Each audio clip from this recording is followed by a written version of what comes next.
Hello everyone, my name is Noetum Luli. I am an HR practitioner with 9 years experience and I am the host of this channel. So welcome back to those that have been with me in the first season.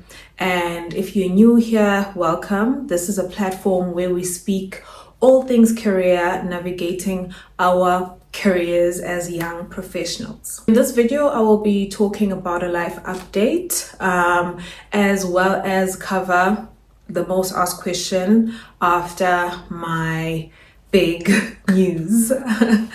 So welcome to Career Therapy.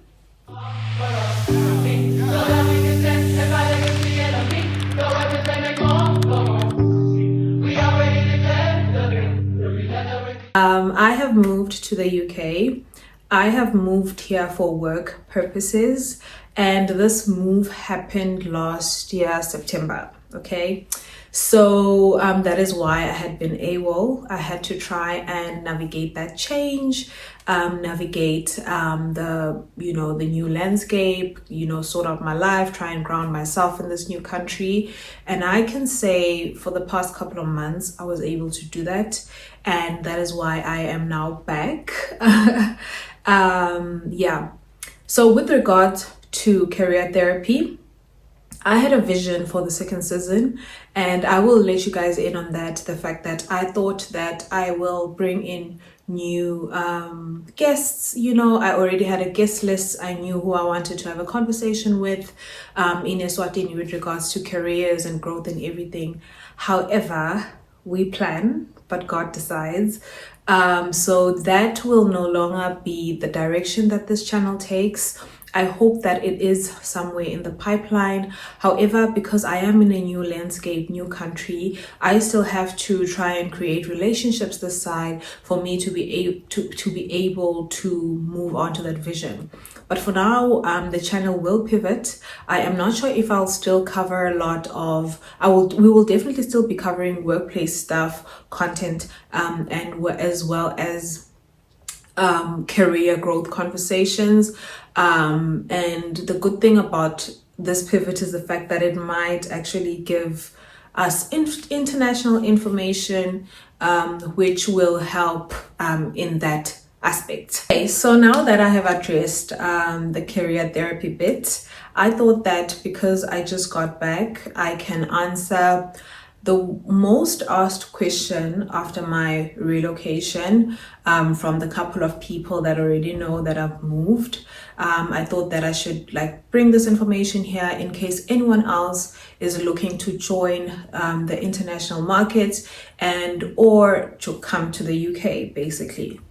So the first tip I can have for you is join a multinational company. I am fortunate enough to have moved through my actual company back in Eswatini. So if it is a company that has a head office in the international, in any international country, I would recommend that you target your job searching towards those companies. Those companies usually have internal opportunities that can open up that you can then apply in and make sure that you are visible to the international market. So it's really good. Some companies, I know that in the finance field specifically, a lot of companies have graduate programs where people are able to then join the international market through that route. So that would be the first tip I have for you. I actually have my notes here, that's why I looked down. Sorry about that. And then the second thing is you need to try and look for licensed visa sponsoring companies. So specifically in the UK, there is a list that is published by the government that shows companies that are licensed to give visas. So if you can just not waste your time by looking for jobs in the companies that are not going to license your visa, but actually look for those companies. And it is quite a lengthy list. So I would recommend that for you to kind of get to the point where you are finding companies in your field. I would say use maybe ChatGPT to kind of ask it to give you, maybe for example, tech companies or food manufacturing companies or finance companies that are licensing visas. So that way you know how to target your job searching. Okay. And then the third thing, obviously, is making sure that you are ready, making sure that you are positioning yourself for an international opportunity, making sure that you are, your profile, your LinkedIn profile is ready. I think I've spoken about this in one of my previous episodes. I saw something quite interesting last week that I think I can share in this point. The fact that two ladies, it's a Squiggly Careers podcast, and they were talking about how unstable the job market will be in 2026. And they asked one question, that if you knew that you'd lose your job today, what would you do to make sure that you're positioning yourself for different companies? The top of my mind, I'm thinking about obviously making sure that I clean up my LinkedIn page, making sure that I have connections with people, I have coffee chats, I have a council of people that I look up to, and people that I have coffee chats scheduled, and all these things. So if this is me just at the top of my mind, you could also think of what you can do for your job searching in that event. So if if you know all these things, the next question was, what's stopping you from doing that now? Right? Which I found very, very valuable. I think that even if you will not be let go of, or it's not like you'll be redundant or anything, they might shift you in terms of positions. You might go to a position that you don't like. There are a lot of changes. If there's anything that is guaranteed, is change. So you might sit there looking at the fact that we just started a new year and think that everything will go well, and then things change. So you should always be ready for that change, and that is why I had that point of just stay ready. Okay. And then the next thing is following the companies. Once you've identified the companies that you want to work for, what's important for you is to follow those companies, follow them on LinkedIn, follow their career pages, put notifications on, so that in case they post anything, you're the first person to know. And it's very important for you to kind of make sure that you follow these pages, because you are able to stay up to date with the trends in the business, challenges they're facing, so that you're able to also speak about those things with the people that you're connecting with. So it's very important for you to stay up to date with what the company is going through, stay up to date with the jobs page for that company, and make sure that you are still part of the stay ready, positioning yourself for that role. Okay. And then the other tip is recruitment agencies. So I know I haven't been here for long, but as you guys know, I am in HR, and so far I can say that recruitment agencies are used a bit more in this country.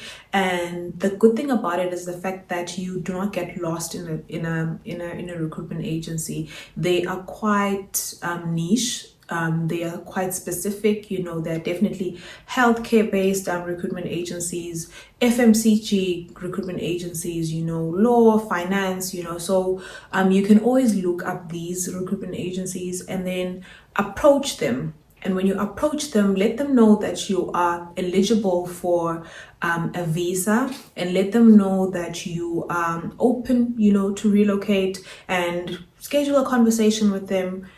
Have a chat with them, let them know that you want to come here, and the fact that you are looking to relocate into this country. They will definitely help you out. I've dealt with a couple of them. They're great people, and they're always looking for more people. So I would say, don't close that door. Make sure that you approach them. Also, another thing is, I stand to be corrected, but I know that they don't make you pay for this service, because I think in UK law, the company is supposed to pay the recruiter once they've found you. So the services, as far as I'm concerned, are supposed to be free, but don't quote me in case they are not. But I know that they're supposed to be free in terms of employment law in this country. Okay. And then the next point is referrals. I think I've spoken about this as well in my previous episode, but referrals are also quite a thing here. If you find that you know someone that you can refer to your organization, those employees are usually given commission. So what is your role in that exchange? Your role is to make sure that you connect with the people that work for the companies that you are pursuing. Okay, so in the LinkedIn page, of any company, you can search any company. For example, you can search Google, for example. And then if you search Google and then you go to the people tab, you will find all the people that work in that company. So you can look up those people, connect with them, say hi to them, let them know that you're looking for a job. They should let you know if the company is looking, and all that information. All of that will make it easier for you to kind of like, because it's a win-win situation. They get commission, you get employed, so it all takes you putting yourself out there and sending that message and just telling yourself that you have nothing to lose and everything to gain, basically. And then the next one is job search engines. So I know that back home we probably don't use these a lot, or I know that the underlying stereotype is the fact that when you apply through job search engines, your Indeeds and your Glassdoor, your Pnets, it never really gets recognized. Unfortunately, in this country, it does. It still counts. So I would say that if you are looking for a job, try those pages, especially Indeed. I know about Indeed, especially because my company also still uses Indeed.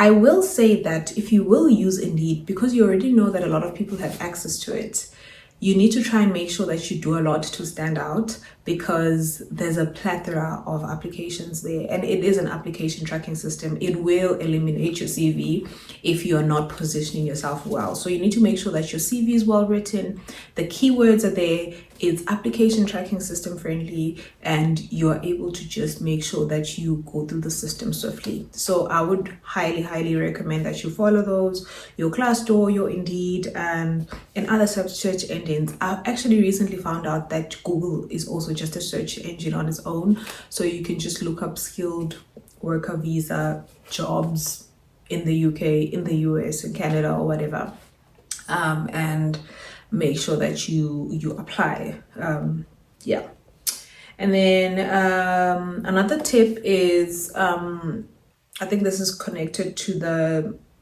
when you're trying to make connections with people, it's scheduling coffee chats. Coffee chats are quite important and very impactful. Interviewing in today's day and age has changed, it has shifted. Most companies are interviewing mostly for culture fit more than technical expertise, okay? Your technical expertise still counts, yes, but a lot of people have technical expertise.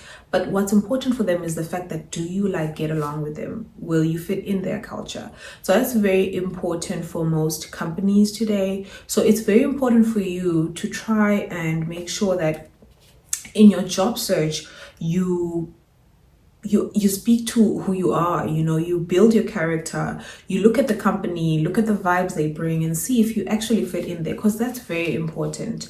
That is very important. As much as they are interviewing for you, you are also interviewing them. So make sure that you are a culture fit, so that when you schedule these coffee chats and talking to whoever's in that business, it's easier for you to relate with them. You already know what's happening.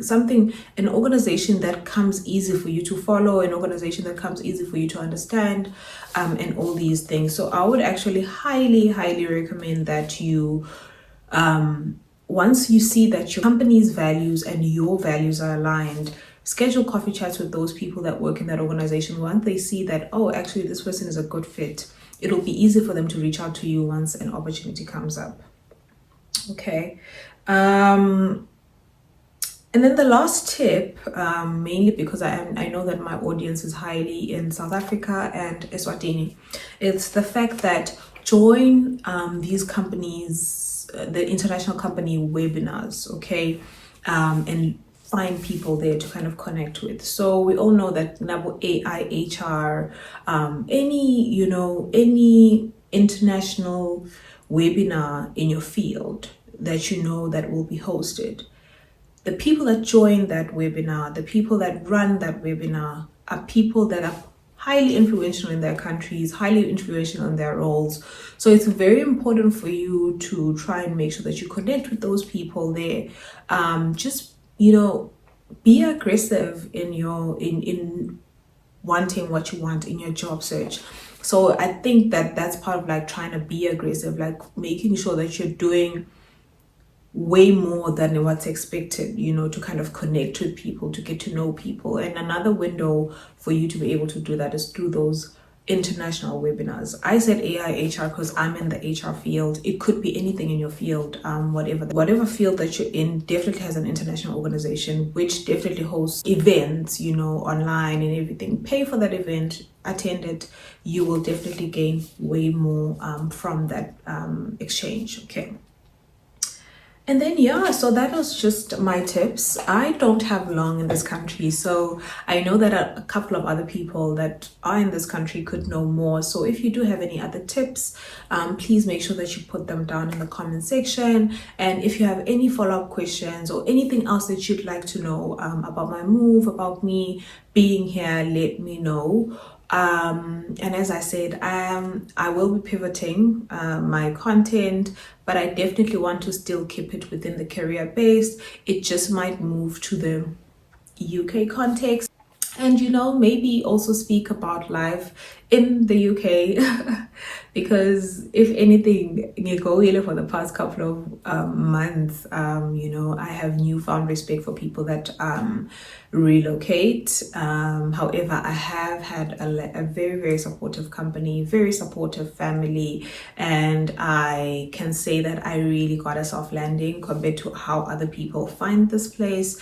And right now I am actively trying to build community. So I hope that next time I make a video, I will feel a bit better. I will have a lot of people around me. I do have my sister quite close by, so that's good, but she's not like close, we're not in the same city, so I definitely need a community around where I live right now. And once that has been sorted, I probably will come back and give you more content. Let me know what you want to know. I know that I think in the pipeline of my next videos is the visa process. I think that I should just document it right now while I remember it, so that in case you actually apply all these things that I've spoken to you about, you are able to also have information around the visa process, because it is also quite a humbling experience. Anyway, thank you so much for tuning in, and yeah, I'll see you on the next one. Bye.